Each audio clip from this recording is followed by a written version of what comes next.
नमस्कार, मैं संदीप शर्मा। मेरा गांव मेरी पहचान कार्यक्रम के तहत आज फिर एक हरियाणा के छोटे से गांव में पहुंचे हैं जिसका नाम है कड़ौदा। इस गांव का इतिहास क्या है, इस गांव की पहचान क्या है, हमारे साथ इस गांव के बुजुर्ग हैं तो ये बताएंगे कि क्या कुछ पहचान और क्या इतिहास रहा। जी ताऊ जी, राम राम। राम राम। तो इस गांव का इतिहास क्या है?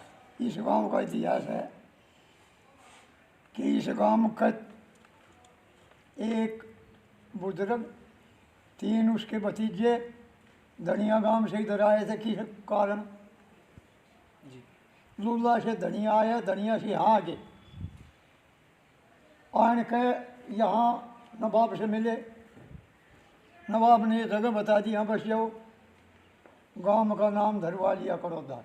जी गर्मी के मौसम में अपनी जोड़ में कच्चीज पाँच के, जी जब ये जोड़ की तली में पत्थर था, पक्का व्या करता, यहाँ बनजारे ठहरा करते।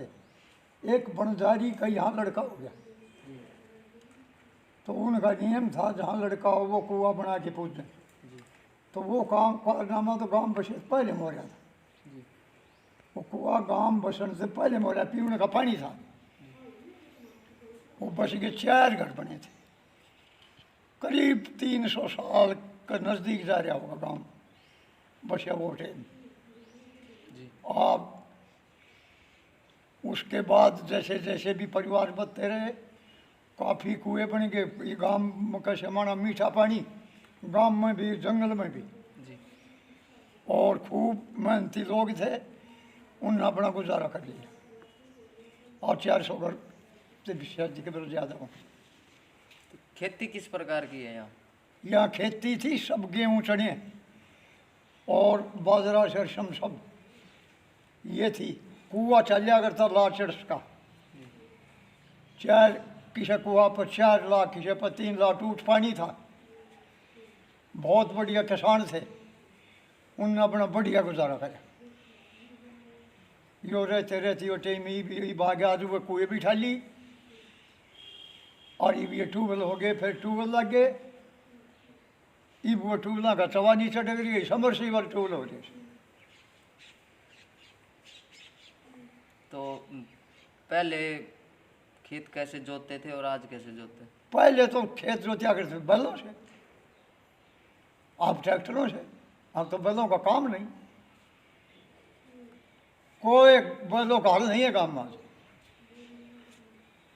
तो खेती पहले बढ़िया होती थी, अब बढ़िया हो? खेती अब भी बढ़िया और खेती हमारे पहले बढ़िया होती, पर बरदांत इतनी सारी थोड़ी हुई थी।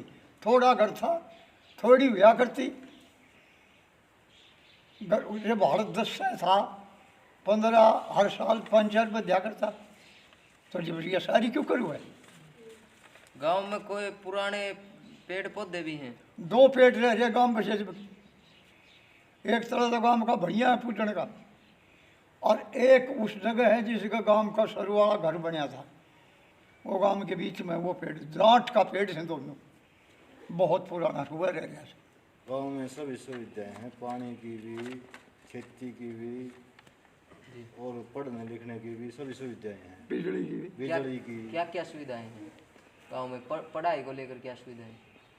पढ़ाई से तो सुविधाएं बने। जो पढ़े हैं वो आज नौकरी लगे हुए हैं और अच्छी पढ़ाई चल रही है, जो बड़ा कामयाब भी हो रहे हैं।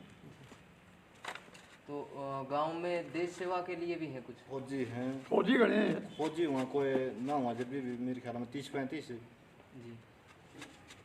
और और गांव की सड़कें कैसी हैं? गांव की सड़कें पक्की हैं, गांव की गलियां सब सिमटेड, सब सिमटेड हैं। गांव की गलियां और नाली नोली भी सब पक्की है। गांव के चारों तरफ सड़क है। गांव के चारों तरफ फिरनी पक्की है और रोड भी बढ़िया है। जी। और गांव में स्टेडियम खेलने वालों के लिए? हाँ, स्टेडियम भी बना हुआ है। 4 किलो 4 किलो में स्टेडियम है।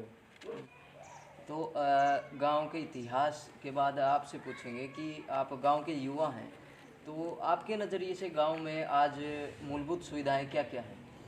भाई सुविधा हर एक प्रकार की है। पानी की सुविधा है, सप्लाई द्वारा पानी आता है। गांव में स्टेडियम भी है, गलियां भी पक्की हैं। जी। बहुत लड़कियों के लिए स्कूल कॉलेज हर एक सुविधा है।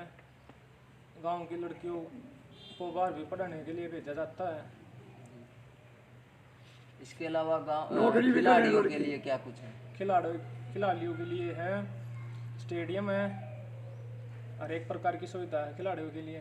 जी, तो आप युवा हैं, अपने युवा साथियों को क्या संदेश देंगे? युवा साथियों के लिए संदेश है, बढ़िया मेहनत कर रहे हैं, आर्मी में बढ़िया सक्सेस हो रहे हैं। गांव में ज़्यादातर 60-70 बालक आर्मी में लग रहे हैं और युवा भाई और मेहनत करने लग रहे हैं।